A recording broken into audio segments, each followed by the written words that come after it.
சரி, இப்போ இந்த 92 சங்கீதம் 92:10 தமிழில் எப்படி போட்டிருக்குன்னா காண்டாமிருகம்னு போட்டிருக்கு. தமிழில் என்ன போட்டிருக்கு? காண்டாமிருகம். காண்டாமிருகம் பார்த்துருக்கீங்களா? யாரெல்லாம் பார்த்துருக்கீங்க? எல்லாரும் பார்த்துருக்கோம். வண்டலூர் போனால் எல்லாரும் என்ன செய்யலாம்? காண்டாமிருகம் பார்க்கலாம்.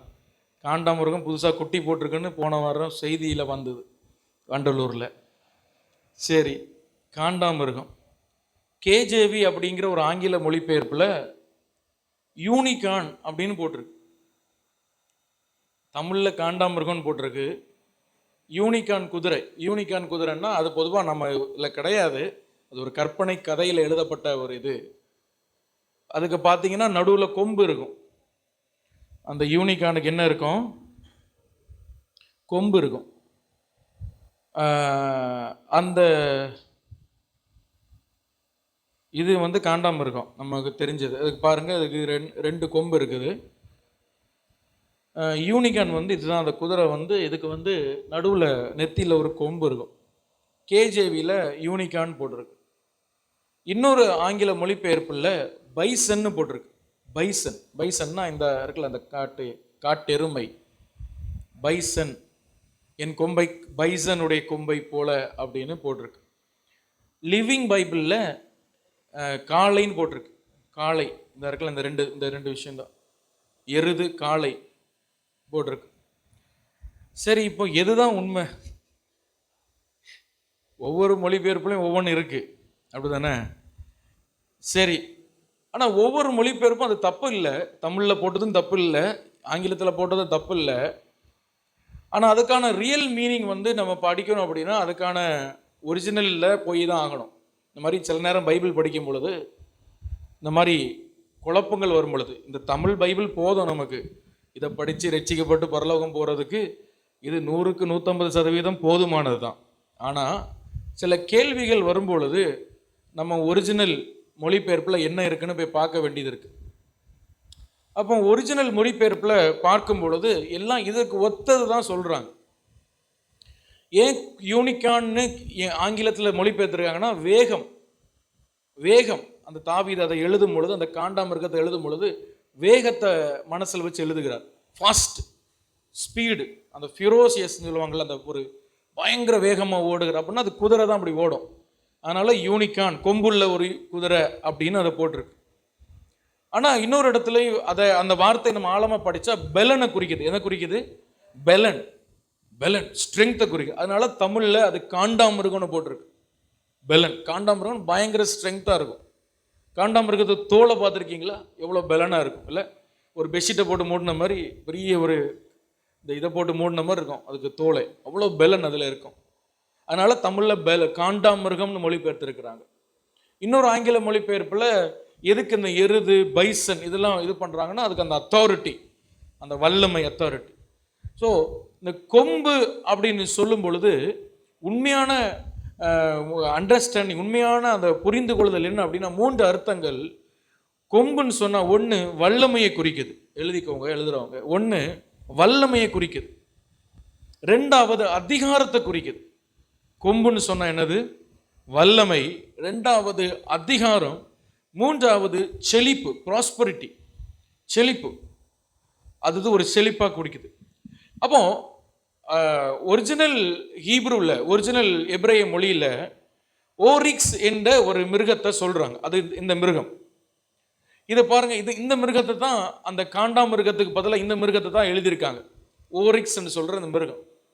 இது பொதுவாக நம்ம ஊரில் கிடையாது. இது அந்த அரேபியன் அந்த பகுதிகளில், அந்த இஸ்ரேல் அந்த பார்டர்ஸில் இருக்கிற அந்த வனாந்திரங்களில் வாழ்கிற ஒரு மிருகம்.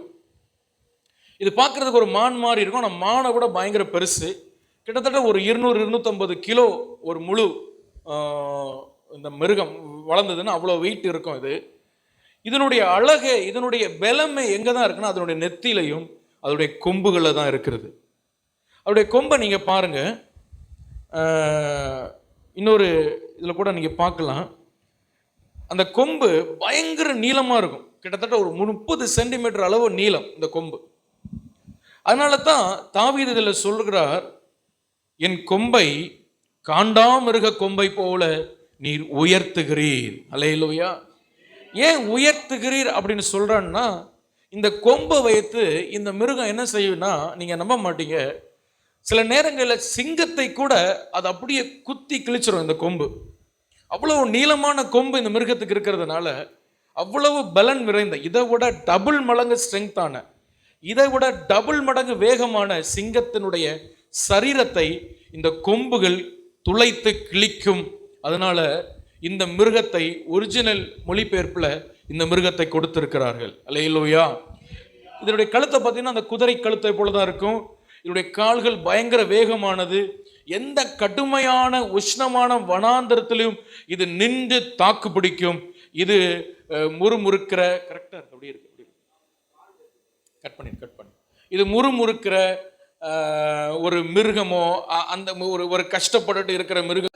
நம்ம எப்பொழுதுமே எந்த கஷ்டமான சூழ்நிலையிலும் நாம் போய் பழக வேண்டும்.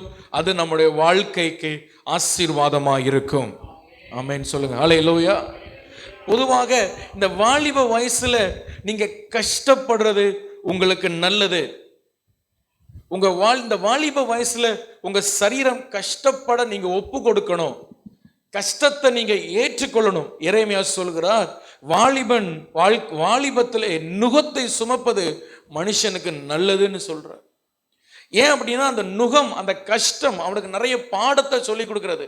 பிராக்டிக்கலா அந்த மனுஷனை நிறைய விதத்தில் அது மோல்டு பண்ணுகிறது, அவனை உருவாக்குகிறது, அவனை ஒரு பிரயோஜனமுள்ள பாத்திரமாய் மாற்றுகிறது. இந்த மிருகம், இந்த ஓரிக்ஸ் மிருகம் வனாந்தரத்தை தான் இது விரும்பும், அங்கதான் இருக்க பிடிக்கும் அதுக்கு. மற்ற மிருகங்கள் வனாந்தரத்தை வெறுக்கும் பொழுது இது அந்த வனாந்தரத்தில் தங்கி இருக்க அந்த மிருகம் ஆசைப்படும். ஒரு வாலிப பிள்ளை, ஒரு வாலிப மகன், நீங்கள் வனாந்தரத்தை விரும்பணும். எப்பொழுதும் இயேசு கிறிஸ்து ரட்சிக்கப்பட்ட ஞானஸ்தானம் எடுத்து கரையேறின உடனே வனாந்தரத்தை தேடிதான் போனார். அந்த வனாந்தரம் அவருக்கு ஒரு பெரிய ஒரு பாடத்தை கற்றுக் கொடுத்தது. பிதாவாகிய தேவனோடு, பரலோகத்தோடு ஒரு நல்ல ஐக்கியத்தை அவர் அந்த வனாந்தரம் தான் அவருக்கு ஏற்படுத்தினது. எப்பொழுதும் 10-15 பேரோட சுத்தி உட்கார்ந்து அரட்டடிக்கணும்னு இயேசு விரும்பல. தனியாய் போயிருந்து ஜெபிப்பதும் உபவாசிப்பதும் அதிகமாய் அவர் விரும்பினார். அல்லேலூயா. பாடுகள், கஷ்டம் இயேசுவுக்கும் இருந்தது. ஒரு நாளும் பிதாவை பார்த்து முறுமுறுத்ததும் கிடையாது. ஒரு நாளும் ஏன் இப்படி ஒரு வாழ்க்கை வாழணும், ஏன் இப்படி பரலோகத்தில் இறங்கி வரணும்னு நினைச்சதும் கிடையாது. மகிழ்ச்சியாக 33 ஆண்டுகள் வாழ்ந்தால் 3 ஆண்டுகள் ஊழியத்தை வெற்றியாக எந்த மனிதனும் இதுவரை செய்ய முடியாத ஊழியத்தை செய்து போனார். ஹல்லேலூயா. காரணம் அந்த மனநிலை, அந்த வனாந்தரத்தை தாங்குகிற மனநிலை. கர்த்தர் உங்களுடைய கொம்பை உயர்த்த வேண்டும் என்று சொன்னால், கர்த்தர் உங்களுடைய கொம்புகளை உயர்த்த வேண்டும் என்று சொன்னால், நீங்கள் வனாந்தரத்தை பார்த்து பழகுகிற பிள்ளைகளாய், தனிமையாய் கர்த்தரோடு இருக்கிற பிள்ளைகளாய் நீங்கள் மாற வேண்டும். தனிமையாய் ஆண்டவர் உங்களை கொண்டு போகாத வரைக்கும் உங்களை உருவாக்கவே முடியாது. நான் சொல்றது எத்தனை பேருக்கு புரியுது? அல்லேலூயா. சபையில நிறைய பேருக்கு ஆராதிக்க முடியும். 10 பேர் இருந்து கை தட்டும் போது அவங்களுக்கும் கை தட்ட முடியும். 10 பேர் இருந்து ஆராதிக்கும் போது அவங்களால ஆராதிக்க முடியும். ஆனா நிறைய பேருடைய பிரச்சனை என்னன்னா, தனி ஜெபம் எனக்கு வராது பாஸ்டர், தனியா போய் உட்கார்ந்து எனக்கு ஜெபிக்க முடியாது. ஆனா 10 பேர் கூட உட்கார்ந்து அவங்களால ஜெபிக்க முடியும். இந்த தனிமையில் ஆண்டவர் நம்மளை கொண்டு போய் உருவாக்குகிற இந்த உருவாக்கம் என்ன செய்யுதுன்னா, நம்முடைய கொம்பை அது உயர பண்ணும். ஆமென். அல்லேலூயா. தாவீது, நான் நினைக்கிறேன் இந்த மிருகத்தை மனதில் வைத்தான் சொல்லுறா, என் கொம்பை நீர் உயர்த்துகிறீர். இந்த கொம்பு எவ்வளவு உயரமா இருக்கு பாருங்க. இந்த கொம்பை நீர் என்ன செய்கிறீர்? நீர் உயர்த்துகிறீர். இந்த காலை வேளையில கர்த்தருடைய சத்தத்தை கேட்கிற தெய்வ பிள்ளைகளை ஆண்டவர் உங்களை பார்த்து உங்களோடு கூட பேசுகிற வார்த்தை, உங்கள் கொம்புகளும் உயர்த்தப்படும். ஆமென் சொல்லுங்க. அல்லேலூயா. உங்கள் வல்லமை உயர்த்தப்படும், உங்கள் அதிகாரம் உயர்த்தப்படும், உங்கள் செழிப்பு உயர்த்தப்படும். என்ன இவ்வளவு ஆசீர்வாதமான வார்த்தை வந்தாலும் அப்படி உட்கார்ந்து இருக்கிறியா? ஆமென் சொல்ல மாட்டீங்களா? அல்லேலூயா சொல்லுங்க. அல்லேலூயா. உங்க வாழ்க்கை உயர்த்தப்பட வேண்டும். இந்த மிருகம் வனாந்தரத்துல போய் தனியா இருக்கும், அவ்வப்போது கூட்டங்களோடு சேர்ந்து கொள்ளும். ஆனால் இது வனாந்தரத்துல நடந்து பழகுறதுனால இது பயங்கர வேகமுடையதாய், பயங்கர பலன் உடையதா இருக்கும். தன்னை விட டபுள் மடங்கு ஸ்ட்ரெங்தான சிங்கம் வந்து எதிர்த்தா கூட தன்னுடைய கொம்புகளால் அவைகளை குத்தி கிழிக்கிற தைரியம் இதனுடைய நெஞ்சில் இருக்கும். இதனுடைய கொம்புகள் உண்டு. ஏன்னா இது வனாந்தரத்தை பார்த்து பழகுனது. அல்லேலூயா. சும்மா புல் தரையில படுத்து உறங்குனது கிடையாது. உள்துறையில் படுத்து உறங்கினது சிங்கத்தை பார்த்தோன்னா பயந்து ஓட தான் செய்யும். இது வனாந்தரத்தை பார்த்து பழகுனது. எந்த சூழ்நிலையும் நின்று பிடிக்க ஒரு தைரியம். அல்லேலூயா. நல்லா கவனிங்க. ஆண்டவர் உங்களை கஷ்டத்தின் பாதையில் கொண்டு போகும்போது, நெருக்கத்தின் பாதையில் கொண்டு போகும்பொழுது புலம்பக்கூடாது. இதை மட்டும் நீங்கள் உங்கள் வாழ்க்கையில் ஒரு ஒரு லாவா, ஒரு ஒரு கட்டளையாக நீங்கள் வச்சுக்கோங்க. நான் புலம்பக்கூடாது. நான் சொல்றது புரியுதா? இயேசு எவீரனுடைய மகளை உயிரோடு எழுப்ப போகிறார். இயேசுவுக்கு செத்த பிரேதத்தை உயிரோடு எழுப்புகிற வல்லமை இருந்ததா? சத்தமா சொல்லுங்க. இருந்தது. சரி, போன உடனே போய் எழுப்ப வேண்டியதானே? அதுக்கு முன்னாடி அவர் ஒரு வேலை செஞ்சார். என்ன வேலை செஞ்சார்? மரித்தவர்களை உயிரோடு எழுப்புகிற அதிகாரம் இயேசுவுக்கு இருக்கு. போனோன்னு ஆனா ஆண்டவர் அதை செய்யல. அதுக்கு முன்னாடி ஒண்ணு செஞ்சார். என்ன தெரியுமா? அந்த வீட்டுக்கு வாசல்ல ஒரு 4-5 பேர் சுத்தி உட்கார்ந்து புலம்பிக்கிட்டு இருந்தாங்க. வீட்டுக்குள்ள வந்து புலம்பிக்கிட்டு இருந்தாங்க.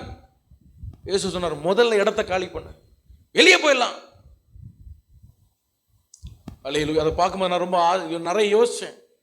இயேசுவே, உமக்கு மரித்தவர்கள் உயிர்த்தெழுது எழுப்புகிற வல்லமை இருந்த பொழுதிலும் அந்த புலம்பலின் சத்தம் அவருடைய வல்லமைக்கு ஒரு தடையாய் வந்தது. புலம்பக்கூடாது. ஒரு ஏன் புலம்புறீங்க? அவள் மரிக்கல, நித்திரையா இருக்கிறாள். அல்லேலூயா. ஏன் புலம்புறீங்க? அவள் மரிக்கல, நித்திரையா இருக்கிறாள். ஆனா உண்மையில அந்த பொண்ணு செத்து போனா. ஆனா இயேசு சொல்றார், அவ ஸ்லீப், அவ உறங்கிட்டு இருக்கிறார். He's in sleep, she is in ஸ்லீப்ன்றார். ஏன்னா இயேசு எதிர்காலத்தை பார்க்கிறார். புலம்புகிறவனால் எதிர்காலத்தை பார்க்க முடியாது. புலம்புகளுடைய கண்கள் அடைக்கப்பட்டு இருக்கும். நீங்க என்னைக்கு புலம்பி ஆண்டவர் எனக்கு ஒண்ணு நடக்கல உங்க கண்ணு அடைக்கப்படும். நான் சொல்றது புரியுதா? உங்களால் எதிர்காலத்தை பார்க்க முடியாது, தேவ திட்டத்தை பார்க்க முடியாது. எந்த வனாந்திர சூழ்நிலையிலும் கர்த்தரை துதிக்கிற ஒரு பிள்ளைகளாய் மாற வேண்டும். அல்லேலூயா. அதான் ஒரு பாட்டு உண்டுல்ல, வனாந்திர யாத்திரையில் களைத்து நான் சோர்ந்து போகும் நேரங்களில், வனாந்திர யாத்திரையில் களைத்து நான் சோர்ந்து போகும் நேரங்களில், நேசரின் சத்தம் என்னில் கேட்டிடோ, நேசரின் சத்தம் என்னில் கேட்டிடோ, என் வாழ்வு செழித்திடுமே, என் வாழ்வு செழித்திடுமே. வனாந்திர யாத்திரையில் களைத்து நான் சோர்ந்து போகும் நேரங்களில், வனாந்திர யாத்திரையில் களைத்து நான் சோர்ந்து போகும் நேரங்களில். இந்த ஓரிக்ஸனுடைய கொம்பை எடுத்து 2 விஷயம் செய்ய முடியும். இந்த ஓரிக்ஸ் இந்த கொம்பை எடுத்து என்ன பண்ணுவாங்கன்னா, முதல்ல எக்காலம் தயாரிப்பாங்க. எக்காலம் பொதுவாக ஆட்டினுடைய கொம்பை எடுத்து எக்காலம் தயாரிப்பாங்க இஸ்ரவேலர்கள். இந்த ஓரிக்ஸனுடைய கொம்பை எடுத்து என்ன செய்வானா, எக்காலம் தான். இந்த பார்த்தீங்களா, இந்த மாதிரி எடுத்து எக்காலம் தயாரிப்பான். இதில் பாருங்க, இது சவுண்டு உங்களுக்கு வருமானு தெரியல. இதில் ஒரு யூதன் அந்த ஓரிக்ஸனுடைய கொம்பை வைத்து ஒரு எக்காலம் ஊதுகிறான். அது சவுண்டு கேட்குமான்னு எனக்கு தெரியல.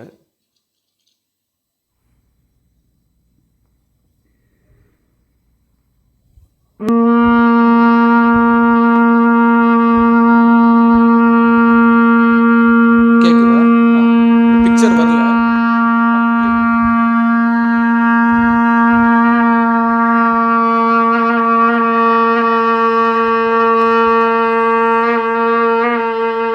எவ்வளவு அழகா சவுண்ட் வருது பாருங்க.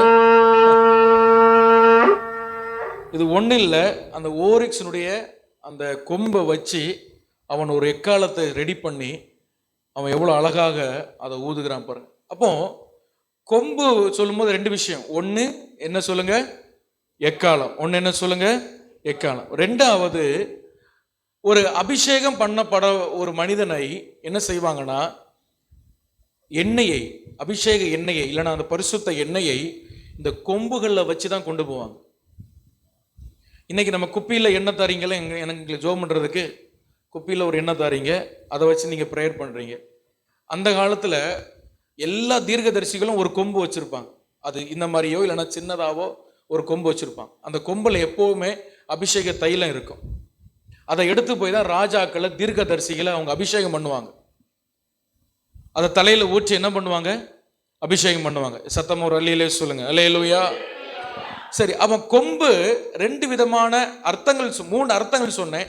2 விதமான அடையாளம். ஒன்று எக்காலம், இன்னொன்று அபிஷேகம். ஒன்று சொல்லுங்க, எக்காலம், இன்னொன்று அபிஷேகம்.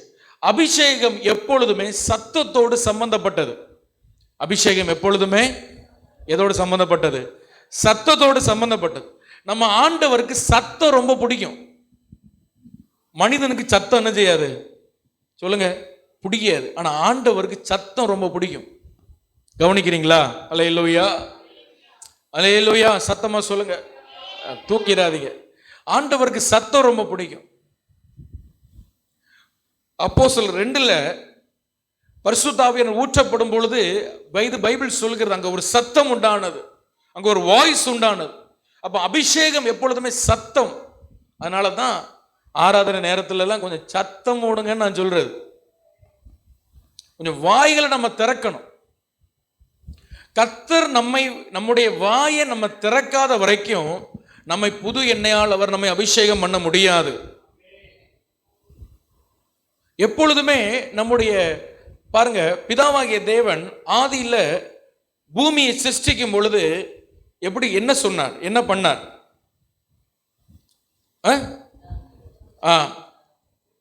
பூமி வந்தா நல்லா இருக்கும், அது வந்தா நல்லா இருக்கும் உட்கார்ந்து யோசிச்சுட்டு இல்ல. அவர் வெளிச்சம் உண்டாக கடவுது, அவர் பேசினார். அவர் ஒரு சத்தம் ஒரு வாய்ஸ் வந்தது. இன்னைக்கு தேவ பிள்ளைகளுக்கு சத்தம் வர மாட்டேங்குது. நம்ம ஜெபம் பண்ணும் பொழுது, உங்க வீடுகளில் ஜெபிக்கும் பொழுது, சபையில் ஜெபிக்கும் பொழுது உங்களுக்கு ஒரு சத்தம் வரணும். அந்த சத்தம் என்ன பண்ணுகிறதுன்னு சொன்னால், அதுல ஒரு அதிகாரம் இருக்கிறது, அந்த சத்தத்தில் ஒரு வல்லம் இருக்கிறது. அந்த ரெட்டிப்பான அபிஷேகம் அந்த சத்தத்தை கொண்டு வரும் உங்களுக்கு. அல்லேலூயா. கர்த்தர் அந்த ரெட்டிப்பான அபிஷேகத்தை உங்க மேல ஊற்றுவார். நமக்கு சத்தம் வரணும். பாடும் பொழுது, துதிக்கும் பொழுது, ஜெபிக்கும் பொழுது உம்முன்னு இருக்கக்கூடாது. நம்ம இருதய ஆழத்திலிருந்து, அடி வயிற்றிலிருந்து நமக்கு ஒரு சத்தம் வரணும். அல்லேலூயா. ஜெபிக்கும் பொழுது ஒரு சிங்கத்தை போல ஜெபிக்க நமக்கு தெரியணும். சில நேரங்கள்ல நம்ம மௌனமா ஜெபிக்கலாம், எல்லா நேரமும் மௌனமா இருக்கக்கூடாது. சில நேரங்கள் நம்ம பப்ளிக்ல இருப்போம், எங்கேயாவது இருப்போம். நான் சத்தம் மூட்டு ஜெபிக்கிற ஒரு சூழ்நிலை நமக்கு கிடைச்சுன்னா அங்க சத்தம் மூட்டு ஜெபிக்கிற நமக்கு தெரியணும், நமக்கு அது வரணும். ஆமீன் சொல்லுங்க. அல்லேலூயா. அதான் பைபிள் சொல்கிறது, அந்த ஜீவன் நமக்குள்ள இருக்கணும். குமாரனை உடையவன், ஜீவனை உடையவன். அந்த ஜீவன் நமக்குள்ள இருக்கணும். அந்த வாய்ஸ் நமக்கு வரணும் ஜெபிக்கும் பொழுது. சும்மா அப்படியே ஒரு பிரேதம் மாதிரி உட்கார்ந்துருப்பாங்க சிலவங்க சர்ச்சில். என்னத்த சொன்னாலும் அப்படியே இருக்கும். ஆனா கதை பேசணுமா, 4 பேரை பத்தி குறை பேசணுமா, இவங்களுக்கு சத்தம் எங்க இருந்து வரும்? அது நல்லா வரும். ஆனா ஜெபிக்க சத்தம் வராது. நமக்கு இந்த எக்காலம், இந்த அபிஷேகம் எப்பொழுதுமே சத்தத்தோடு அது ஒட்டி பிறந்தது, அது ஒட்டி உள்ளது, அதை பிரிக்கவே முடியாது. அல்லேலூயா. ஆமா. கர்த்தர் உங்களுக்கு ரெட்டிப்பான அபிஷேகம் தரணுமா? யாருக்கெல்லாம் ரெட்டிப்பான அபிஷேகம் வேணும்? கை தூக்குங்க பார்ப்போம். புது எண்ணெயின் அபிஷேகம் யாருக்கெல்லாம் வேணும்? அப்போ முதல்ல பேசிக் என்ன தெரியுமா? அதுக்கு அடித்தல் என்ன தெரியுமா? சத்தம். நமக்கு சத்தம் வரணும். ஜெபிக்கும் பொழுது தூக்கம் வர்ற மாதிரி இருக்கா? பைபிளை சத்தம் போட்டு வாசிங்க. பைபிளை தியானித்து சத்தமா ஜெபம் பண்ணி பழகுங்க. வீட்டில் இருந்து சத்தம் போட்டா பக்கத்தில் டிஸ்டர்ப் ஆகும். பரவாயில்ல, சர்ச்சு சாவி திறந்துச்சு, சர்ச்சில் சத்தம் போடுங்க. இங்கே யாரும் உங்களை ஒன்றும் சொல்ல மாட்டா. எல்லாம் வெட்டு காடாதான் இருக்கு. கத்துங்க, யாரு சொல்லுவா உங்களை? Praise the lord. ஹல்லேலூயா. ஏன் பாஸ்டர் ஜெயிக்கும் சத்தம் போட சொல்றீங்கன்னா அதுல ஒரு வல்லம் இருக்கு, அதுல ஒரு வல்லம் இருக்கு. ஹல்லேலூயா, ஹல்லேலூயா. சிங்கத்துக்கு வல்லமையே அதுக்கு சத்தத்துல தான் இருக்கு. சிங்கத்துக்கு வல்லமையே தேவ பிள்ளைகள், நம்ம யூத ராஜ சிங்கத்தினுடைய பிள்ளைகள் கொஞ்சம் அப்பப்போ கெர்ச்சிக்கணும். ஆமேன்னு சொல்லுங்க. நான் சொல்றது புரியுதா? அப்பப்போ ஒரு கெர்ச்சனை கொடுக்கணும். அப்பதான் சில பிசாசுகளை நம்ம கீழ்ப்படுத்த முடியும். உங்க சத்தம் பிசாசுகளை பயமுடுத்தும். உங்களுக்கு தெரியுமா? அவன் அது பயமுடுத்தும். அது பிரைஸ் தி லார்ட். ஹல்லேலூயா. அப்ப இன்னைக்கு கர்த்தர் நம்முடைய கொம்பை அவர் உயர்த்த விரும்புகிறார். நம்முடைய கொம்பை என்ன செய்ய விரும்புகிறார்? உயர்த்த விரும்புகிறார். ஏசாயா 58:1 சொல்லுது, எக்காலத்தை போல் உன் சத்தத்தை உயர்த்து. சும்மா இருக்காத, உன் சவுண்ட் எக்காலம் மாதிரி இருக்கணும். இப்போ எக்காலம் ஊதுனா பிறகு எப்படி சவுண்ட் வந்து, அந்த மாதிரி ஒரு சவுண்ட் நமக்கு வரணும். ஆமென், ஹல்லேலூயா.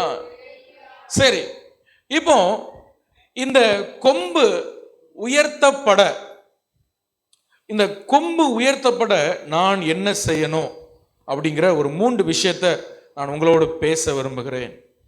எல்லாரும் கொஞ்சம் அப்படியே எனக்கு கவனிக்கணும். இந்த செய்தி ரொம்ப முக்கியமான செய்தி. கொம்புன்னு சொன்னா 3 விஷயம் சொன்னேன். சொல்லுங்க பாப்போம். முதல்ல என்னது? வல்லமை. 2வது சொல்லுங்க அதிகாரம். 3வது செழிப்பு. எல்லாரும் சொல்லுங்க பாப்போம். வல்லமை, அதிகாரம், செழிப்பு. இன்னொருக்கா சொல்லுங்க, சத்தமா சொல்லுங்க. இது 3ம் ஒரு மனுஷனுக்கு வேணும். ஒரு நார்மலா ஒரு மனிதனுக்கு இது 3ம் வேணும். ஆமென். ஆவிக்குரிய மனுஷனுக்கு. இன்னைக்கு செழிப்பை மட்டும் வச்சுட்டு நம்ம ஒன்றும் பண்ண முடியாது. ஆண்டவருக்காக ஒன்றும் செய்ய முடியாது. நமக்கு அதிகாரம் வேணும். அதிகாரம் மட்டும் இல்லை, நமக்கு செழிப்பும் வேணும். அதிகாரம் செழிப்பும் இல்லை, நமக்கு வல்லமையும் வேணும். 3ம் வேணும். இது 3ம் இருந்தா நம்ம ஆண்டவருக்காக ஏதாவது ஒன்று நம்ம செய்யலாம் இந்த பூமியில. உங்களுக்கு புரியுதா? அல்லேலூயா. நீங்க வாஞ்சிக்கணும், வாஞ்சையோடு இந்த வசனத்தை கேட்கணும். செய்தி கேட்கும் பொழுது உங்களுக்குள்ள ஜெபம் ஓடிக்கிட்டே இருக்கணும். செய்தி கேட்கும்போது எப்படி கேட்கணும்? போன வாரம் இந்த வசனம் பேசினாரு, இந்த வாரம் ஏன் இந்த வசனம், அப்படிலாம் ஓடக்கூடாது. உங்களுக்குள்ள ஒரு பிரேயர் ஓடணும். நீங்க ஜெபத்தோடு ஒரு செய்தியை கேட்டு பாருங்க. நீங்க ஜெபம் பண்ணாம கேட்கறதுக்கும் ஜெபித்து கேட்கறதுக்கும் நிறைய வித்தியாசம் இருக்கு. உங்க உள்ளத்துக்குள்ள அதுக்குன்னு நீங்க முட்டு போட்டு ஜெபம் பண்ண ஆரம்பிச்சிடாதீங்க. உங்க உள்ளத்துக்குள்ள ஒரு ஜெபம் என்ன பண்ணும்? ஓடிக்கிட்டே இருக்கணும். அல்லேலூயா. உங்க ஹார்ட்ல ஒரு பிரேயர் ஓடிட்டே இருக்கணும். அந்நிய பாஷை பேசிக்கிட்டே இருக்கணும். அப்படி இருந்தீங்கன்னா அந்த செய்தி உங்களுக்கு இன்னும் புதிய புதிய வெளிப்பாடுகள் ஆண்டவர் உங்களுக்கு தருவார். ஒரு 1 மணி நேரம் செய்தி நீங்க கேட்டீங்கன்னா அப்படியே ஒரு ஃபுல் மீல்ஸ் சாப்பிட்ட மாதிரி உங்களுக்கு இருக்கும். அல்லேலூயா. ஜெபம் இல்லாம கேட்டோம்னா சும்மா ஒரு 2 தோசை சாப்பிட்ட மாதிரி தான் இருக்கும். ஆனா ஜெபத்தோடு நம்ம கேட்டோம்னா ஒரு ஃபுல் மீல்ஸ், அப்பா சாப்பிட்டோம் அப்படிங்கிற ஒரு திருப்தி நமக்கு இருக்கும். ஜெபத்தோடு நீங்க கேட்க அன்பாக கேட்கிறேன். கொம்பு உயர்த்தப்பட்ட ஒரு மனுஷனை குறித்து பைபிள்ல வாசிக்கிறோம். வாசிங்க. உபாகமம் 33ஆம் அதிகாரம் 17ஆம் வசனம். உபாகமம் 33ஆம் அதிகாரம் 17ஆம் வசனம் வாசிங்க. உபாகமம் 33:17. அவன் அலங்காரம் அவன் தலையீற்று காளையினுடைய அலங்காரத்தை போலவும் அவன் கொம்புகள் காண்டாமிருகத்தின் கொம்பை போலவும் இருக்கும். அவைகளாலே ஜனங்களை ஏகமாய் தேசத்தின் கடையாந்தர்கள் மட்டும் முட்டி துரத்துவான்.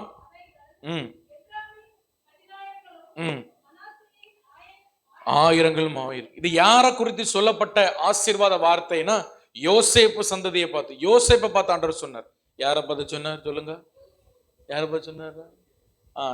இவனை கூப்பிடு. யாரை பார்த்து சொன்னார்? யாரை பார்த்து சொன்னார்? என்ன பார்த்தா பேசுற? யோசேப். Very good. யோசேப்பை பார்த்து சொன்ன வார்த்தை. அவனுடைய கொம்பு அவன் என்ன செய்வான்னா, பைபிள் அழகாக சொல்கிறது, அவைகள் தேசத்தின் கடையாந்தர்கள் மட்டும் சத்துருக்களை அவன் முட்டி துரத்துவான். அல்லேலூயா சொல்லுங்க. அல்லேலூயா. யோசேப்பு ஆண்டவர் அவனுக்கு ஒரு உயர்த்தப்பட்ட ஒரு கொம்பை அவனுக்கு கொடுத்தார். உயர்த்தப்பட்ட ஒரு வல்லமை அவனுக்கு கொடுத்தார். உயர்த்தப்பட்ட ஒரு அதிகாரத்தை அவனுக்கு கொடுத்தார். ஒரு உயர்த்தப்பட்ட செழிப்பை அவனுக்கு கொடுத்தார். யோசேப்பு நார்மலா ஒரு சாதாரண ஒரு வாழ்க்கை வாழல. நார்மலா எல்லாரையும் மாதிரி ஒரு சும்மா வாழ்ந்தோம், ஏதோ சாப்பிட்டோம் அப்படின்னு வாழல. அவன் வாழ்க்கை முழுவதும் போராட்டம். ஆனாலும் அவன் வாழ்க்கையில உயர்த்தப்பட்ட ஒரு கொம்பு அவனுக்கு ஆண்டவர் கொடுத்தார். அவைகளால் அவன் சத்துருக்களை முட்டி துரத்தினான். எப்படி? எதனால ஆண்டவர் அவனுக்கு கொடுத்தார்? எல்லாருக்கும் ஆண்டவர் நேசிக்கிறார். எல்லாரையும் ஆண்டவர் நேசிக்கிறார். எல்லாம் ஆண்டவருக்கு பிள்ளைகள் தான். அந்த 12 யாக்கோபின் பிள்ளைகளும் ஆண்டவர் நேசிச்சார். ஆனா யோசேப்புக்கு மட்டும் ஏன் அப்படி ஒரு டபுள் அனாயிண்டிங்? அவனுடைய கோத்திரத்தை அவன் மூலமா தான் 2 கோத்திரம் வருது.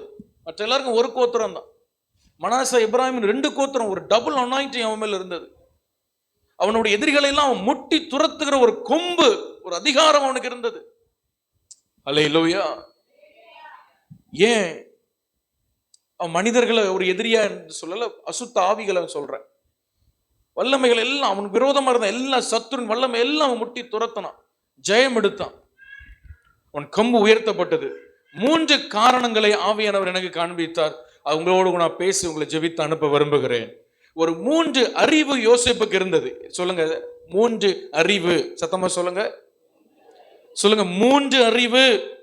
எழுதி கொள்ளுங்க. 3 knowledges Joseph had. 3 அறிவு அவனுக்குள்ள இருந்தது. அதுதான் அவனுடைய கொம்பை, அவனுடைய நெற்றியில் இருக்கிற அந்த அறிவு தான் அந்த கொம்பை உயர்த்திச்சு. இன்னைக்கு இந்த 3 அறிவு உங்களுக்கு வேணும். 3 அறிவு. நம்ம எல்லாருக்கும் அறிவு இருக்கு, அறிவு இல்லாம இருக்கும். எல்லாருக்கும் அறிவு இருக்கு. என்னை விட நிறைய அறிவாளிகள் இங்க இருக்கீங்க. ஆண்டவர் உங்களுக்கு நிறைய அறிவு கொடுத்திருக்கிறார். ஆனால் ஆவிக்குரிய அறிவுன்னு சொல்றது அது வேற. அல்லேலூயா. ஆவிக்குரிய அறிவு நமக்கு, யோசேப்புக்கு நிறைய ஆவிக்குரியவர்கள்ட்ட இல்லாத ஒரு 3 விதமான தெளிவான அறிவு அவனுக்குள்ள இருந்தது. வாலிப தம்பிமா, இந்த செய்தியை நீ கேட்டீங்க, உங்களுக்கு பிரயோஜனமா இருக்கும். சரியா? சாயங்காலம் மீட்டிங்க நினைச்சிட்டு இருக்க கூடாது, இது செய்தியை கேளு. ஒரு 3 அறிவு உங்களுக்கு இருந்துன்னா உன் கொம்பு உயர்த்தப்படுவதை யாராலும் தடுக்க முடியாது. அல்லேலூயா. சொல்லுங்க, என்ன அறிவு பாஸ்டர்? பணம் சம்பாதிக்க அறிவா? பிசினஸ் பண்ற அறிவா? இதெல்லாம் நமக்கு தெரிந்த அறிவு, அப்படிதானே? இதெல்லாம் நான் பைபிள்ல இல்லை. அவனுக்கு வேற அறிவு இருந்தது. வேற அறிவு இருந்ததுனால பணம் எல்லாம் அவனை தேடி வந்தது. செழிப்பு அவனை தேடி வந்தது. அவன் போய் தேடி போகல. இன்னைக்கு நம்ம தேடி போறோம். வாலிப பிள்ளைகளுக்கு ஆசை, நான் வளர்ந்து பெரிய என்ன செய்யணும், பிசினஸ் மேன் ஆகணும், அதாகணும். ஆனா யோசேப்பு அது தேடி வந்தது. உங்களையும் தேடி வருவதாக. ஹல்லேலூயா. கர்த்தர் இந்த இடத்துல இந்த செய்தியை தூரத்திலும் சமீபத்திலும் கேட்கிற ஒவ்வொருடைய கொம்பை கர்த்தர் உயர்த்துவாராக. சத்தமா சொல்லுங்க, ஹல்லேலூயா. பலிபீடத்துல இருந்து ஒரு வார்த்தை வருதுன்னா ஆமேன்னு சொல்லி ரிசீவ் பண்ணிருங்க. ஹல்லேலூயா. உங்க தலைக்கு மேல விட்டுறக்கூடாது, ஆமேன்னு பிடிச்சிடணும். கர்த்தர் உங்கள் கொம்பை உயர்த்துவாராக. யோசேப்பை உயர்த்தின கர்த்தர் உங்களை உயர்த்துவாராக. கரந்தட்டி ஆண்டவரை மகிமைப்படுத்துவோம். கர்த்தர் உங்களுடைய கொம்புகளை உயர்த்துவாராக, உங்களுக்கு உயர்வை கட்டளையிடுவாராக. அல்லேலூயா. முதல் அறிவு என்ன? வாசிக்கலாம். ஆதியாகமம் 37ஆம் அதிகாரம் 5ஆம் வசனம், 6ஆம் வசனம், 7ஆம் வசனம். 3 வசனம் இருக்கு. 3 பேர் வாசிக்கிறீங்களா? ஆதியாகமம் 37, 5 ஒருத்தர் வாசிங்க, 6 ஒருத்தர் வாசிங்க, 7 ஒருத்தர் வாசிங்க. யோசேப்பு ஒரு சொப்பனம் கண்டு அதை தன் சகோதரர்களுக்கு அறிவித்தான்.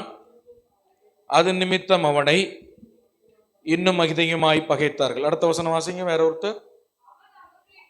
அவன் அவர்களை நோக்கி, நான் கண்ட சொப்பனத்தை கேளுங்க. கட்டி கொண்டிருந்தோம், நிமிர்ந்து நின்றது, வணங்கி நின்றது என்றார். 8ஆம் வசனம் ஒருத்தர் வாசிங்க.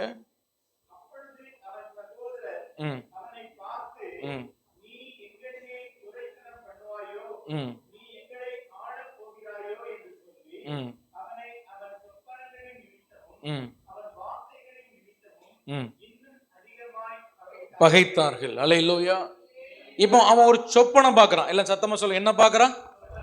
சத்தமா சொல்லுங்க, சின்ன பிள்ளைங்க சொல்லுங்க, யாரும் இருக்கீங்களா? சொப்பனம் சொல்லுங்க, சொப்பனம். எத்தனை பேருக்கு இன்னைக்கு காலையில் சொப்பனம் வந்து, என்ன சொப்பனம் ஞாபகம் இருக்கா? ஞாபகம் இல்லை. ஏதோ ஒன்று பார்த்தோம், ஆனா என்ன பார்த்தோன்னு ஞாபகம் இல்லை. ஜோசப் டுக் ட்ரீம்ஸ் சீரியஸ்லி. இந்த வார்த்தை ரொம்ப முக்கியம். யோசேப்பு சொப்பனங்களை ரொம்ப சீரியஸா எடுத்தான். ரொம்ப சீரியஸா. சொப்பனங்கள் ரொம்ப முக்கியம். ஆமே. நிறைய நேரங்கள் நம்ம வாழ்க்கையை வந்து நம்ம நிறைய விஷயங்களை வந்து பிசாசு நம்மளுக்கு மறைக்கிறான், இல்லைன்னா நம்ம ஒரு நிறைய ஆசீர்வாதங்களை இழக்கிறோம். ஏன்னா அதுக்கு ஒரு முக்கிய விஷயம் என்னன்னா, நிறைய விஷயங்கள்ல ஒன்று என்னன்னா, சொப்பனங்கள் நம்ம கொஞ்சம் சீரியஸா எடுக்கிறது இல்லை. சொப்பனங்களை கொஞ்சம் சீரியஸா எடுக்கணும். கர்த்தர் தருகிற சொப்பனம். யோசேப்புக்கு தொல்லையின் திரட்சினால வர்ற சொப்பனத்துக்கும் பிசாசு தருகிற சொப்பனத்துக்கும் கர்த்தர் தருகிற சொப்பனத்துக்கும் அவனால வித்தியாசம் கண்டுபிடிக்க முடிந்தது. ஆமென் சொல்லுங்க. ஹல்லேலூயா. சிலவங்களுக்கு இந்த தொல்லை திரச்சினால சொப்பனம் வரும். என்னோட ஒரு அம்மா அடிக்கடி சொல்லுவாங்க, பாஸ்டர் இங்க இல்ல வெளியே அங்க, அவங்களுக்கு 2 பிள்ளைகள். பாஸ்டர் அவன் அவளை வெட்டதுக்கு நிக்காம பாஸ்டர், இவ அவனை கொத்ததுக்கு நிக்க. 2 பிள்ளைகள், அண்ணனும் தங்கச்சி. வெட்டது நிக்காம, எனக்கு சொப்பனத்துல அவன் அவளை வெட்டுறது போல வந்தான் பாஸ்டர், நான் துடிச்சு எழும்பிட்டேன் பாஸ்டர். பிள்ளைகள் நல்ல பிள்ளைகள் தான், ஆனா இவங்களுக்கு அப்படி ஒரு எண்ணங்களை அப்படி இருந்ததுனால பிசாசு அப்படிப்பட்ட சொப்பனங்களை அவங்களுக்கு கொடுத்தான்.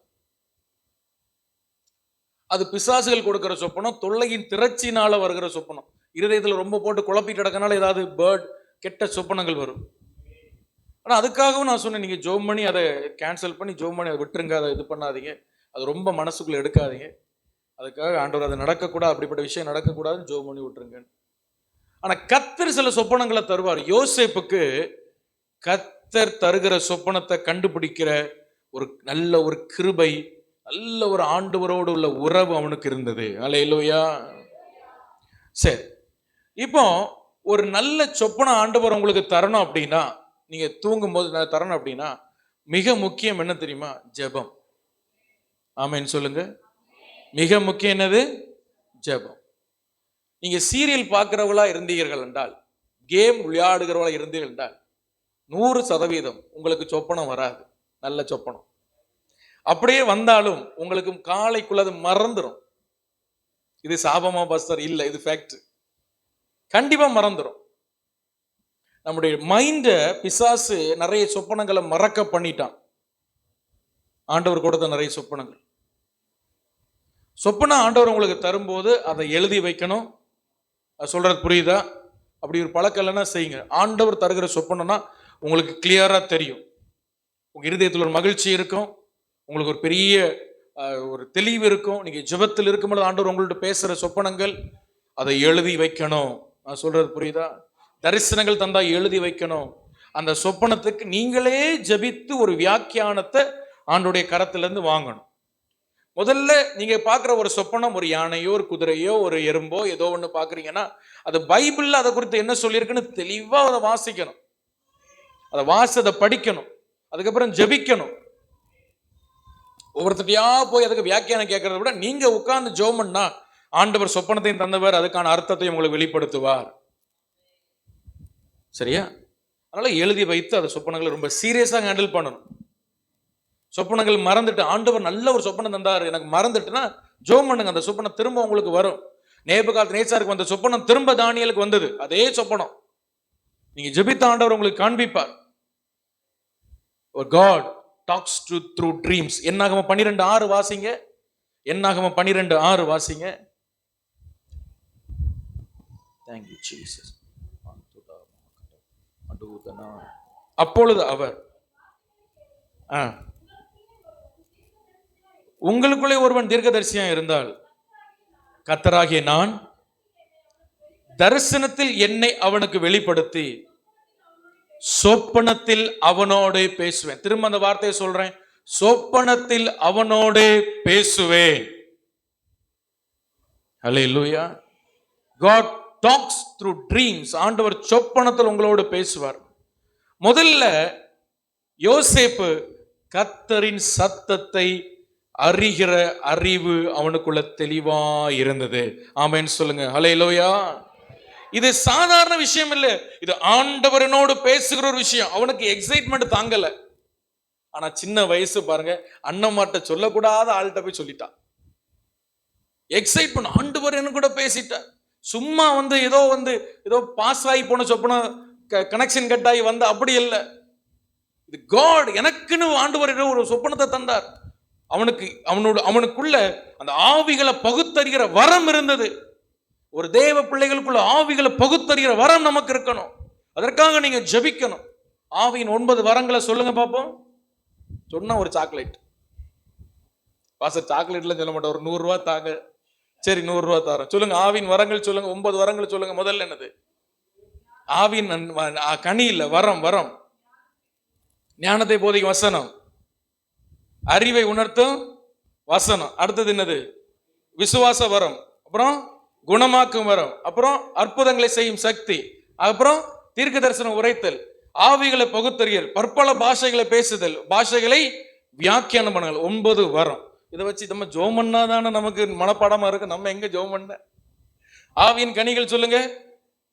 அன்பு, சந்தோஷம், சமாதானம், நீடிய பொறுமை, தயவு, நற்குணம், விசுவாசம், சாந்தம். வரிசையா படிக்கணும்.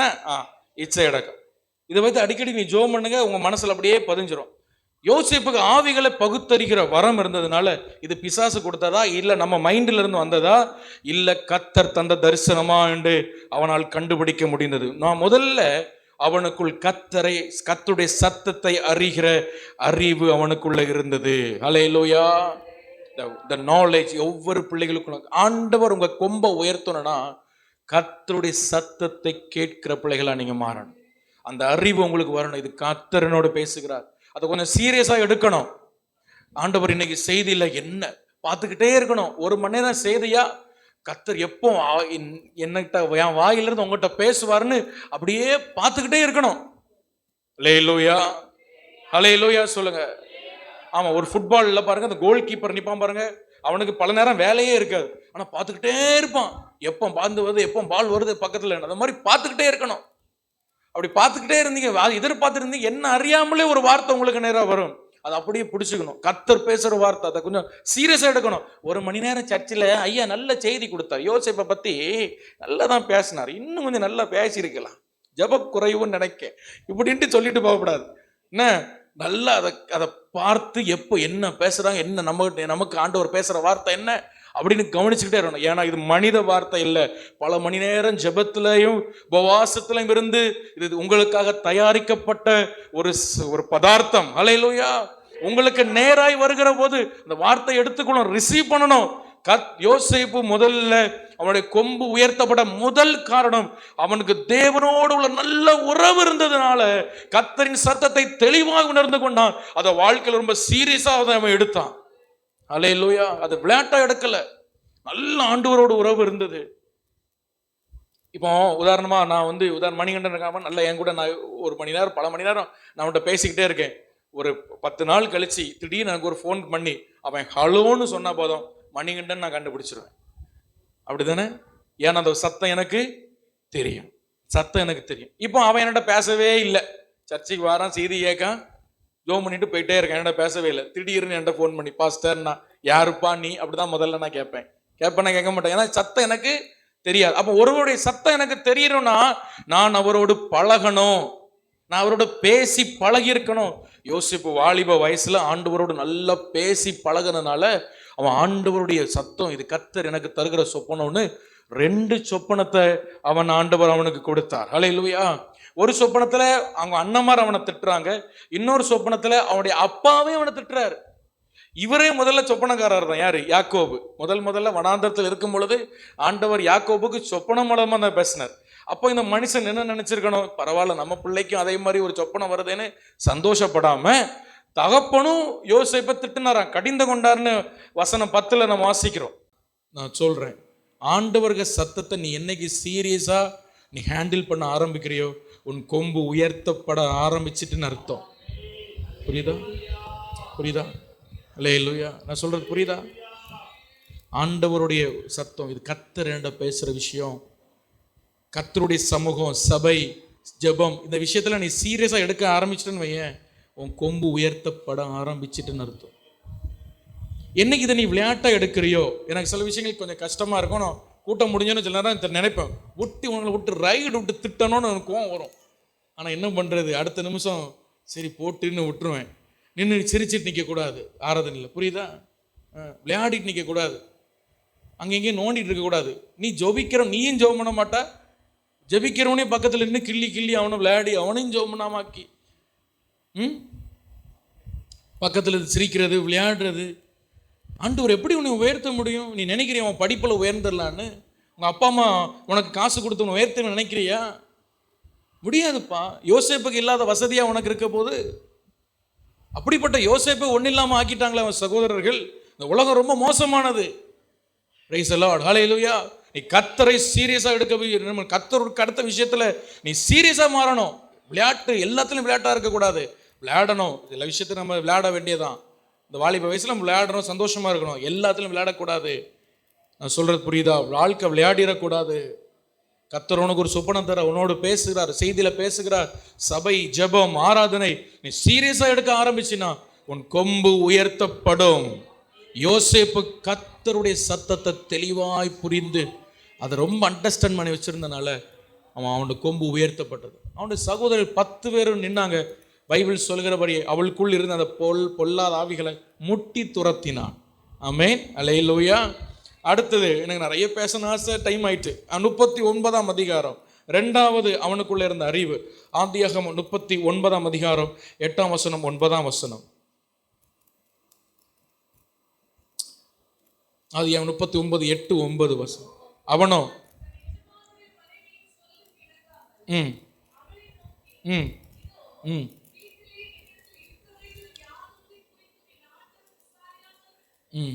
விசாரியாமல் தமக்குண்டான எல்லாவற்றையும் என் கையில் ஒப்புவித்திருக்கிறார். இந்த வீட்டில் என்னிலும் பெரியவன் இல்லை. நீ அவருடைய மனைவியா இருக்கிறபடியால் உன்னை தவிர வேறு ஒன்றையும் அவர் எனக்கு விலக்கி வைக்கவில்லை. இப்படி இருக்க நான் இத்தனை பெரிய பொல்லாங்கு உடன்பட்டு தேவனுக்கு விரோதமாய் பாவம் செய்வது எப்படி? 2வது யோசேப்புக்குள்ள இருந்த அறிவு, அவன் தன்னுடைய லிமிட்டை குறித்த, தன் கர்த்தர் கொடுத்த லிமிட், அதாவது என்ன சொல்றது, லிமிட்னா தமிழ்ல என்னது, எல்லை, தன்னுடைய எல்லையை குறித்த அறிவு அவனுக்கு இருந்தது. இது எப்படி நான் எக்ஸ்பிளைன் பண்றேன். போத்திபாருடைய மனைவி இவன் மேல் கண் வைத்த, இவன் பார்க்க ரொம்ப அழகான பையன், ரொம்ப ஹேண்ட்ஸமா இருப்பான். இவன் ஒரு பிறப்பால ஒரு யூதனா இருக்கிறான், ரொம்ப ஃபேரா வெள்ளையா இருப்பான். எகிப்தியர்கள் ரொம்ப பார்ப்பதுக்கு ரொம்ப அட்ராக்டிவா எல்லாம் இருக்க மாட்டாங்க எப்பொழுதுமே. இவன் பார்க்க ரொம்ப அட்ராக்டிவா இருக்கிறான். இவனுக்கு பாவம் செய்வதற்கான எல்லா வாய்ப்பும் போத்திபாருடைய அரண்மனையில் இவனுக்கு கிடைக்கிறது. ஆமென், எல்லா வாய்ப்பும் அவனுக்கு கிடைக்கிறது. அது மட்டும் இல்லாமல் போத்திபாருடைய மனைவி ஒரு நாள் இவனை டிஸ்டர்ப் பண்ணல. பைபிள் சொல்கிறது பல நாள் அவனை தொந்தரவு செய்தாள். ஆனாலும் அவன் தன்னுடைய எல்லையை குறித்த அறிவுடையவனாயிருந்தான். முதல் அறிவு கர்த்தருடைய சத்தத்தை கேட்கிற அறிவு. 2வது தன்னுடைய எல்லையை குறித்த அறிவு. 1 கொரிந்தியர் 6:12 சொல்கிறது, எல்லாவற்றையும் அனுபவிக்க எனக்கு அதிகாரம் உண்டு, ஆகிலும் எல்லாம் தகுதியாய் இராது. எல்லாம் அனுபவிக்க எனக்கு அதிகாரம் உண்டு, ஆனால் ஒன்றுக்கு நான் அடிமைப்பட மாட்டேன். அருமையான வாலிப பிள்ளைகள், உன் எல்லையை குறித்த அறிவு உனக்கு இருக்கணும். ஆண்டவர் உனக்கு எவ்வளோ லிமிட் வச்சிருக்கிறார். ஒரு கடலுக்கு தன்னுடைய எல்லை அதுக்கு தெரியும், அதை தாண்டி அது வராது. அது வந்தனா நமக்கும் பிரச்சனை, எல்லாத்துக்கும் பிரச்சனை. அல்லேலூயா, பிரைஸ் தி லார்ட். நீதிமொழிகள் 2ஆம் அதிகாரம் 10ஆம் வசனம் வாசிங்க. நீதிமொழிகள் 2:10 வாசிங்க. ஞானம் உன் இருதயத்தில் பிரவேசித்து அறிவு உன் ஆத்மாவுக்கு இன்பமா இருக்கும். நல்ல யோசனை உன்னை காப்பாற்றும், புத்தி உன்னை பாதுகாக்கும். ஞானம் எப்போ உள்ள பிரவேசிக்கும் அப்படின்னா, இந்த பைபிளை நீங்க எடுத்து இதை வைத்து நீங்க வாசித்து, இதை வைத்து நீங்க தியானித்து, இதை வைத்து நீங்க ஜெபிக்கும் பொழுது ஞானம் உங்களுக்குள்ளே பிரவேசிக்கும். ஆமென், அல்லேலூயா. 17ஆம் வசனம் சொல்லுது, இச்சகமான வார்த்தைகளை பேசும் அந்நிய பெண்ணாகிய பரஸ்திரீக்கு அந்த ஞானம் உன்னை தப்புவிக்கும். அல்லேலூயா. அந்த இச்சையான எண்ணங்கள் உன்னை மேற்கொள்ளாம இருக்க, இச்சையின் ஆவிகளை நீ ஜெயம் எடுக்க ஞானம் வேணும். அந்த ஞானம் எங்க இருக்குன்னா இந்த பொக்கிஷத்துக்கு உள்ளே இருக்கு. இதை நீ வாசிக்கும் பொழுது இந்த ஞானம் உனக்குள்ளே பிரவேசிக்கும். இச்சகமான வார்த்தைகளை பேசுகிற எந்த பேச்சும் காதுக்குள்ள போகாது. இது அவ்வளவு வல்லமை உள்ள வார்த்தை. அல்லேலூயா. இந்த வார்த்தை உனக்கு உன்னுடைய எல்லையை உனக்கு காண்பித்து கொடுக்கும். பாவம் செஞ்சாலும் பரவாயில்ல அப்படிங்கிற ஒரு உபதேசம் இன்னைக்கு வருது. பாவம் செஞ்சா ஆண்டவரை மன்னிப்பார் அப்படிங்கிற உபதேசம் வருது. சாது சுந்தர் சிங் ஒரு நாள் ஒரு வனாந்தரத்துல நடந்து கொண்டு போய் கொண்டிருக்கும் போது கவனிங்க, பயங்கர பசி. அவர் ரொம்ப நாள் சாப்பிடல, உபவாசல ஜோமனி இருந்தனால பயங்கர பசி அவருக்கு. ரொம்ப டயர்டாயிட்டார். இப்போ உயிர் பேரும் அப்படிங்கிற சுச்சுவேஷன் வந்துட்டு அவர் ஜோமன் ஆரம்பிச்ச ஆண்டவரே உயிர் இப்பொழுது புரிந்தால் கூட உங்களுடைய ராஜ்யத்துக்கு வரணும்னு ஒரு ஜோமன் அதுக்கு அளவுக்கு அவ்வளவு தூரம் டயர்ட் ஆயிட்டார். அந்த நேரத்துல தூரத்துல ஒரு குகைக்குள்ள இருந்து ஒரு மனிதன் வந்து இவருக்கு சாப்பாடு கொடுத்து தண்ணீர் கொடுத்து இவர் அப்படியே கொஞ்சம் இது பண்ணி, சாது சுந்தர் சிங் தெரியுமா, ஒரு பெரிய பரிசுத்தவான், அவர் ஆண்டவருக்காக வாழ்ந்து ஒரு ஊழியக்கார், சாப்பாடு கொடுத்து அந்த குகைக்குள்ள கூடி போன இவர் கேட்டாரு. இவர் உட்கார்ந்து இருக்கும்போது அந்த மனுஷன், அந்த வனாந்திரத்தில் இருக்கிற அந்த மனுஷன் இயேசுவை பத்தி இவர்கிட்ட பேசுறான். இவருக்கு ஒண்ணும் தெரியாது போல அப்படின்னு நினைச்சு இவர் காப்பு கூட கொடுத்துருக்கனால இவருக்கு ரொம்ப ஆச்சரியம். இயேசுவை பத்தி இந்த வனாந்திரத்துல ஒரு குகைக்குள்ள இருக்கிற ஒரு மனுஷன் என்கிட்ட பேசுறான்னு சொல்லு. அல்லேலூயா. அப்ப நீங்க நீங்க என்ன பண்றீங்க? நான் ஒரு ஆண்டோட ஊழியக்காரன் சொன்னோம்னா அவர் சொன்னாரு, நானும் ஆண்டோடைய ஊழியக்காரன் தான். ஆனால் ஆண்டவர் நான் வந்து ஆண்டவர் நான் வந்து வெளியே வரக்கூடாது, நீ வந்து ஒரு ஜெப வீரனா இருந்து இந்த ஜெப தேசத்துக்காக நீ ஜெபிக்கணும் அப்படின்னு சொல்லி ஆண்டவருடைய மறைச்சே வச்சிருக்கிறாருன்னு அந்த அந்த மனுஷன் சொன்னார். நிறைய ஊழியக்காரங்க ஆண்டவர் மறைச்சே வச்சிருக்கிறார். அவங்க வெளியே தெரிய மாட்டாங்க, ஆனா ஆவியில அவங்க பண்ணுகிற யுத்தங்கள் மிகவும் விசேஷமானவைகள். அல்லேலூயா. சொல்றது புரியுதா உங்களுக்கு? அல்லேலூயா. நிறைய ஊழியக்காரங்க ரொம்ப பிரபலியம் கிடையாது, ரொம்ப ரொம்ப வெளிப்படையா அவங்கள பத்தி தெரியாது. ஆவியின் மண்டலங்கள்ல எல்லா பிசாசுக்கும் அவங்களுக்கு தெரியும். அப்ப இந்த மனுஷன் அப்படிப்பட்ட ஒரு மனுஷன். அவர் எப்பொழுதும் தேசத்துக்காக ஜெபிப்பார்.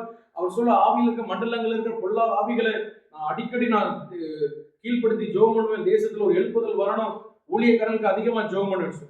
அப்ப இவங்க ரெண்டு பேரும் ஜெபிக்க ஆரம்பிக்கும் போது முதல்ல சாது சுந்தர் சிங்குடைய ஆவி ஆண்டவர் அப்படியே எடுத்துக்கொண்டு ஆவியின் மண்டலங்களுக்குள்ள கொண்டு போனார். ஃபர்ஸ்ட் டைம் அதான் அவருக்கு எக்ஸ்பீரியன்ஸ். இவரோட சேர்ந்து ஜெபிக்கும் போது, இந்த பரிசுத்தவான் சேர்ந்து ஜெபிக்கும் போது சாது சுந்தர் சிங் அப்படியே மேல இருந்து பார்க்க அவருடைய சரீரம் கீழே இருக்கிறது. ஆவியின் மண்டலங்கள்ல அந்த பரிசுத்தவானோட நடந்து போகிறார். போகும்பொழுது அங்க ஒரு கூட்ட தேவதூதர்கள் ரொம்ப ஸ்பீடா போகிறத பார்த்தார். அந்த தேவதூதர்களை ஸ்டாப் பண்ணி எங்க போறீங்கன்னு கேட்டார் சாது சுந்தர் சிங். நான் வேகமா ஒரு வேலைக்காய் போய் கொண்டிருக்கிறோம். ஒரு வாலிப மகன் தவறு செய்ய போகிறான், ஒரு வாலிப பையன் தப்பு பண்ண போறான், அவனை தடுப்பதற்காக பரலோகம் ஒரு வேலையை எங்களுக்கு கொடுத்திருக்கிறது, நாங்கள் போகிறோம். அந்த தேவதூதர்கள் கூட்டம் போனது. சாது சுந்தர் சிங்கும் அவர்கள் அழைத்து கொண்டு போனார், வாங்க என் கூட வாங்க. அவர்கள் போய் எல்லாமே இது ஆவியில் நடக்குது. ஒரு ஹோட்டல், ஒரு லாட்ஜில் அவங்க போய் இருக்கிறாங்க. அங்க ஒரு வாலிப பையன் வாசல்ல அந்த ரிசப்ஷன்ல உட்கார்ந்து இருக்கிறான். அவன் ஒரு ஸ்திரீயோடு ஒரு தவறான காரியம் செய்வதற்காக அங்கே காத்து கொண்டிருக்கிறான். அந்த ஸ்திரீ வருவதற்காக காத்து கொண்டிருக்கிறான். அப்ப தேவதூதர்கள் பக்கத்துல போய் அவனோடு கூட பேசுறாங்க. அதாவது அவன் கண்ணுக்கு தெரியாத அவனுடைய உணர்வுகள்ல பேசுறாங்க. நீ இயேசு உனக்காக மரித்தார், உனக்காக ரத்தம் சிந்தினார், உனக்காக கொடுத்த கிரயம் ரொம்ப பெருசு, உன்மேல் வைத்திருக்கிற அபிஷேகம் ரொம்ப பெருசு, நீ ரொம்ப விலையேறப்பட்ட ஒரு மனுஷன், சாதாரண அற்பமான ஒரு 10 நிமிஷம் சந்தோஷத்துக்காக உன் அபிஷேகத்தை இழந்துடாத, என்னெல்லாமோ சொல்லி பாக்குறாங்க. அல்லேலூயா. இதெல்லாம் சாது சிங் ஆவியில பார்த்து கொண்டு இருக்கிறார். ஆனால் அவன் கேட்கவே இல்லை. அதே நேரத்துல பொல்லாத ஆவியின் கூட்டம் அந்த இடத்துல வந்துட்டு அவள் சொல்லுது, தாவீது தப்பு பண்ணலையா, ஆண்டவர் அவனை மன்னிக்கலையா, சிம்சோன் தப்பு பண்ணலையா, ஆண்டவர் மன்னிக்கலையா, நீ ஒரு டைம் தானே. பிசாசுகள் எப்பொழுதுமே இந்த வசனத்தை வைத்துதான் உங்களை கீழ்த்தள்ளும். ரொம்ப கவனமா இருக்கணும். ஆமென் சொல்லுங்க. அல்லேலூயா. அவன் ஸ்திரீ வந்தா, இவன் தவறு செய்தான். சாது சுந்தரி ஆவியில பார்த்து கொண்டிருக்கிறார். இந்த விபச்சார பாவம் செய்து முடிக்கும் பொழுது பொல்லாத ஆவிகள், வான மனதில் அசுத்த ஆவிகள், நாற்றம் எடுத்த ஆவிகள், அசுத்த இச்சையின் ஆவிகள் அப்படியே வந்து இந்த வாலிப மகனுக்குள் அப்படியே இறங்குகிறத அவர் பார்த்தார். பாவம் செஞ்சா என்ன, ஆண்டவர் நம்மளை மன்னிச்சிடார் நிறைய பேர் பிரசங்கம் பண்ணிட்டு இருக்கிறாங்க. பாவத்தின் விளைவுகள் ரொம்ப பயங்கரமானது. அதுக்கு நம்ம ரொம்ப விளைவுகள் பயங்கரமா இருக்கும். பாவம் செய்யும் போது ரொம்ப நல்லா இருக்கும், ரொம்ப ஜாலியா இருக்கும். அதனுடைய விளைவுகள் ரொம்ப பயங்கரம். அல்லேலூயா. அத்தனை கொள்ள ஆவிகளும் வானமண்டலத்தின் அசுத்த ஆவிகளும் அந்த வாலிப பையனுக்குள்ள வந்து இறங்கிச்சு. அசுத்தாவிகள் அந்த அறைக்குள் வந்ததுனால மிகுந்த நாற்றம் உண்டாயிட்டு. அந்த நாற்றத்தில் இருக்க முடியாமல் தேவதூதர்கள் அந்த அறையை விட்டு வெளியே போயிட்டாங்க. அல்லேலூயா. நீ அபிஷேகம் பண்ணப்பட்டவன், நீ கர்த்தரால் அழைக்கப்பட்டவன், கர்த்தருடைய பரிசுத்த தைலம் உன்மேல் இருக்கிறது. நீ பாவம் செய்யக்கூடாது. ஒரு பிரதிஷ்டையோடு ஒரு வாழ்க்கை நீ வாழ வேண்டும். ஆமென். பாவம் நல்லா இருந்த மாதிரி தான் இருக்கும். ஆனால் பாவத்தின் விளைவுகள் மிகவும் பயங்கரமாக இருக்கும். பாவம் செய்தால் கர்த்தர் உன்னை மன்னிப்பார், ஆனால் அதனுடைய விளைவு பயங்கரமாக இருக்கும். தாவீது பாவம் செய்தான். அதனுடைய விளைவு என்ன தெரியுமா? அவனுடைய பிள்ளை இறந்து போனது. அவனுடைய சந்ததியில் இந்த பாவம் தொடர்ந்து வந்தது. அவன் இரகசியமாய் செய்த அந்த பாவம், அவனுடைய சந்ததியார்கள் அந்த பாவத்தை வெளியரங்கமாய் செய்தார்கள். அவனுக்கு கர்த்தருடைய ஆலயத்தை கட்ட முடியாத ஒரு துர்தஷ்டசாலியாய் மாறிப்போனான். பாவத்தின் விளைவு பயங்கரமானது. நீ கர்த்தரால் அபிஷேகம் பண்ணப்பட்டவன்.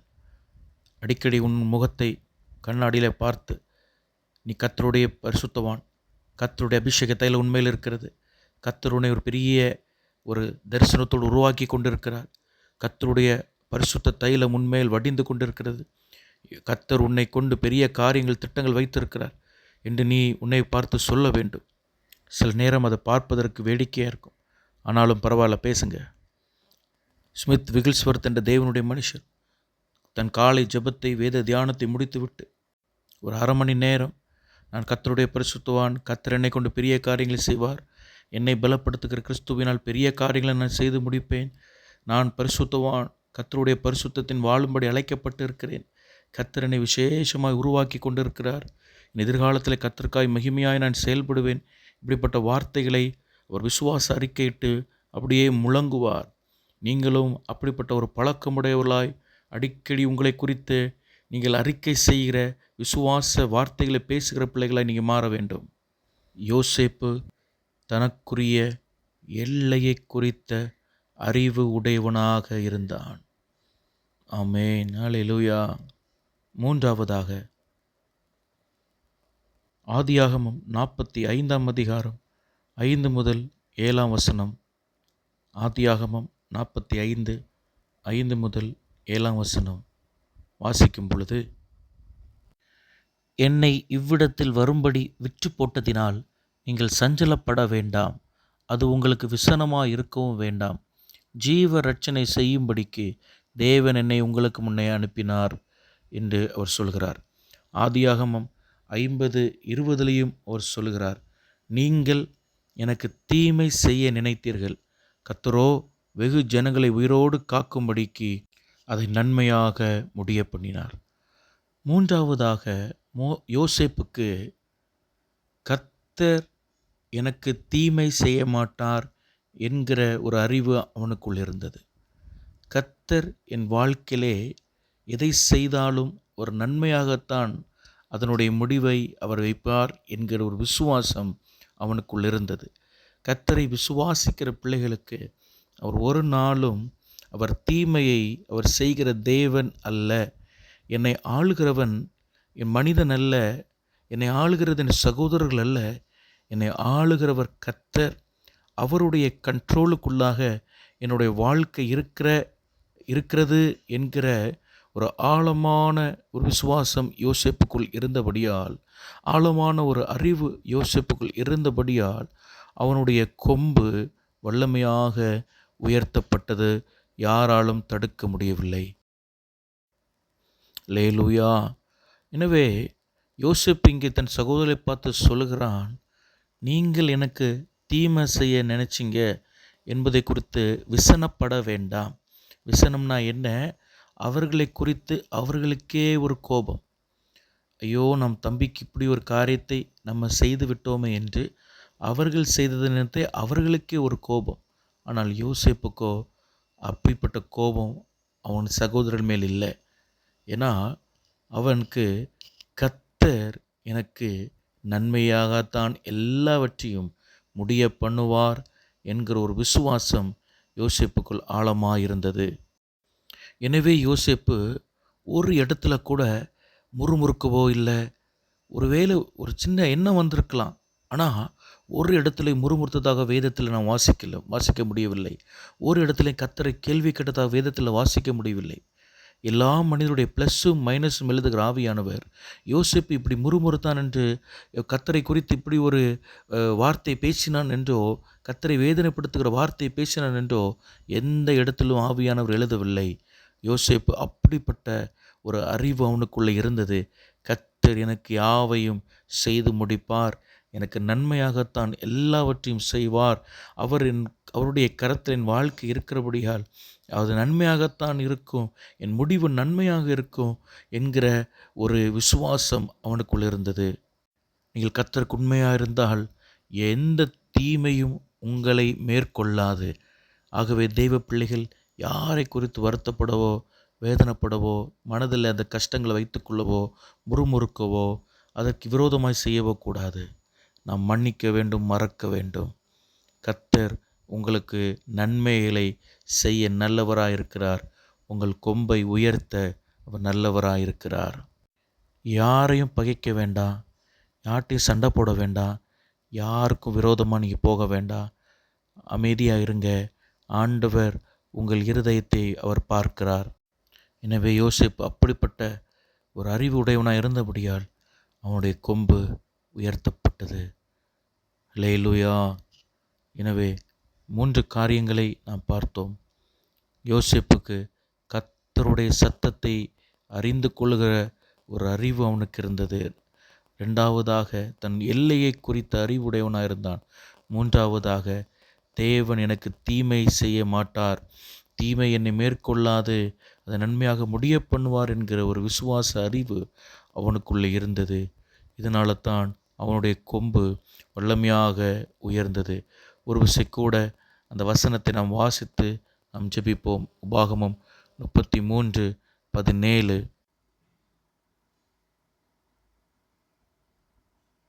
அவன் அலங்காரம் அவன் தலையீற்று காளையினுடைய அலங்காரத்தைப் போலவும், அவன் கொம்புகள் காண்டாமிருகத்தின் கொம்புகளைப் போலவும் இருக்கும்.